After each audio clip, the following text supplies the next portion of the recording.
ሰላም ጤና ይስጥልን። የጊዮን ዜና መረጃዎችን እነሆ። ታቹን መስራት እንጂ መተቸት በጣም ቀላል ነው ሲል አርበኛ እስቲበላ አለሙ ገልጿል። መሰረታዊ ትችት ግን የሚሰራን ሰው እንደ ብረት አልሎ አጠንክሮና ስሎ ያወጣል። ይህን መሰረታዊ ትችት የሚተቹ ደግሞ ስራቸው ቀላል ሳይሆን በጣም ከባድ ነው። ለማጣጣል፣ ለመጥረፍ፣ ለሴራ፣ ለበቀል፣ ለውድቀት አይደለም። ይልቅስ በተቃራኒ ለማሻሻል፣ ለመለወጥ፣ ችግር ለመፍታት መንገድ ለማሳየት ነው። ሲተቸው አካል ስህተትን የሚሰራ ስለሚሰራ ነው።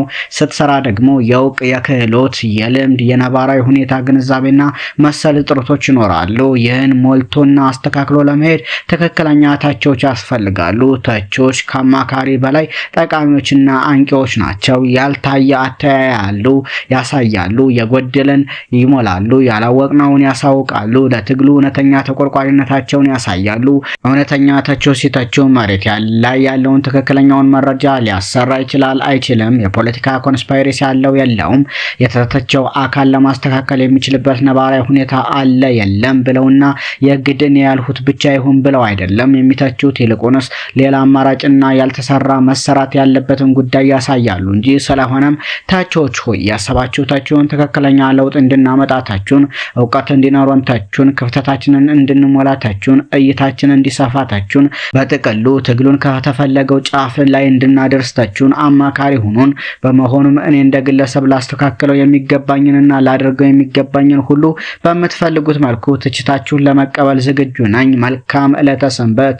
ትዕግስት፣ ጽናት፣ እምነት፣ እውነት ጽና ሲል አርበኛ እስቲበላ አለሙ ገልጿል። ይህ በእንዲህ እንዳለ ከቀኑ 8 ሰዓት ተኩል የአማራ ፋኖ ብሔራዊ ኃይል ጎንደር ቀጠና ጥቁር አንበሳ ክፍለ ጦር ድልበር ብርጌድ 2 ተሽከርካሪ ጠላት ደምስሷል። የአማራ ፋኖ ብሔራዊ ኃይል ጎንደር ቀጠና አካል ድልበር ብርጌድ በጎንደር ዙሪያ ወረዳ ልዩ ቦታው ድንዝዛ በተሰኘ ቦታ በተወሰደ የደፈጣ ጥቃት ከማክሰኝት በለሳ ይጓዝ የነበረን ጠላት 2 ተሽከርካሪ ሙሉ እስከ ተሽከርካሪው ሙሉ በሙሉ ተደምስሷል ሲል ፋኖ ዮሐንስ ንጉሱ ሙጬ ገልጿል።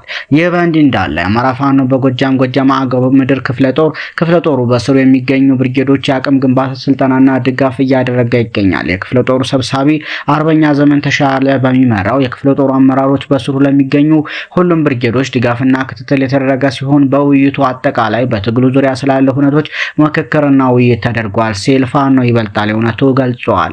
ይህ በእንዲህ እንዳለ ጠላት እየፈራረሰ ፋኖን እየተቀላቀለ ነው። የጁቤ ከተማ ወሮ ከሚገኘው የአብይ አህመድ አሸባሪ ኃይል 57ኛ ክፍለ ጦር የፋኖን ጥሪ በመቀበል 2 የብልጽግና አገልጋይ የነበሩ የመከላከያ አባላትና የሚኒሻ አባላት የአዲስ አለማየሁ 7ኛ ክፍለ ጦር ደጃዝማች ተርላጓሉ ብርጌድን ከነሙሉ ትጥቃቸው ተቀላቅለዋል። ራስ ሀብታሙ አባል የነበረ ረጋሳ ወልደ ጊዮርጊስ ቲመር የነበረ አበበ ደምላሽ ሚሊሻ እንዲሁም አለማንላይ ሚሊሻ የሚባሉ ጠላትን በመክዳት ፋኖን ተቀላቅለዋል።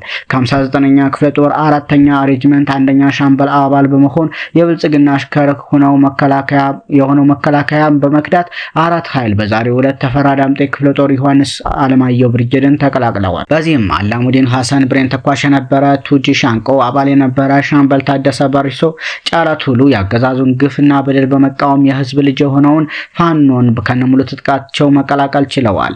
ሻለቃ ደምሰው ጫኔ 8ኛ በላይ ዘለቀ ክፍለ ጦር ሽፈራው ገርባው ብርጌድን መቀላቀሉም ታውቋል። በአጠቃላይ በዛሬው ዕለት 9 የጠላት ኃይል ያገዛዙ አሸባሪነትና ጸረ ህዝብ አገዛዝን በመክዳት የአማራ ፋኖ ብሔራዊ ኃይል በጎጃም ቀጠናን በይፋ ተቀላቅለዋል። እንዲሁ በዚህ ሳምንት 16 ቦታዎች ላይ ውጊያ ተፈጽሟል። ቲሊሊ ከተማ፣ ደህና ማርያም፣ ደንሳባታ፣ ቆቆር፣ አዴታና ጭምባ፣ እሁዲት፣ ምርክታ፣ ጃዊ፣ ሞሰብ ተራራ፣ አራጢ በረሃ፣ ዘንቦላ ጫራ፣ ጉብያ፣ ልምታን፣ ማቲወለድ እና ደብረ ኤልያስ ከተማ ውጊያዎችን ማድረግ ተችሏል። 3 ቦታዎች ላይ ልዩ ኦፕሬሽን ተፈጽሟል። 2 ጊዜ ደብረ ማርቆስ ላይና አማኑኤል ከተማ ላይ የተሳካ ኦፕሬሽን ተፈጽሟል። 2 የተለየ ጀብድ ተፈጽሟል።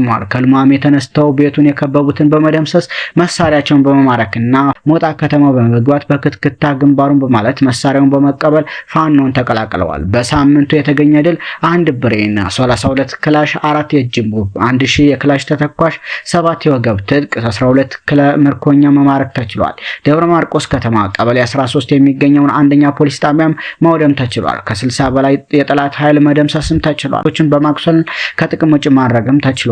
እንዲሁ 40 የጠላት ኃይል ፋኖን ተቀላቅሏል። 3 ሚኒሻ አብራጅት ብርጌድን፣ 7 መከላከያ ተርላጓሉ ብርጌድን፣ 3 ሚሊሻ ተርላጓሉ ብርጌድን፣ 3 መከላከያ ሽፈራው ገርባው ብርጌድን፣ 2 መከላከያ ራስ ቢትወደድ መንገሻ ብርጌድን፣ 6 መከላከያ አንደኛ ክፍለ ጦርን፣ 1 ሚሊሻ አባ ኮስተር ብርጌድን፣ 1 አድማ ብተና ባህር ዳር ብርጌድን፣ 4 አድማ ብተና ጣናው መብረቅ ብርጌድን፣ 2 ሚሊሻ ጣናው መብረቅ ብርጌድን፣ 1 መከላከያ ኮሎኔል ታደሰ ሙሉነ ብርጌድን፣ 2 መከላከያ ቀስተ ዳመና ብርጌድን፣ 4 መከላከያ ዮሐንስ አለማየሁ ብርጌድን፣ 1 መከላከያ አቤ ጉበኛ ብርጌድን ተቀላቅለዋል።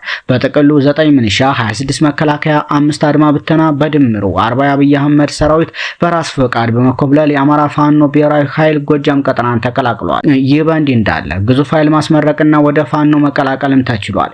በዚህም አብራጅት ብርጌድና ጃዊ መተከለ 4ኛ ክፍለ ጦር ግዙፍ ኃይል ማስመረቅና ወደ አሃዱ መቀላቀልም ችሏል። ሰሞነኛ መረጃዎች እነኛን ይመስሉ ነበር።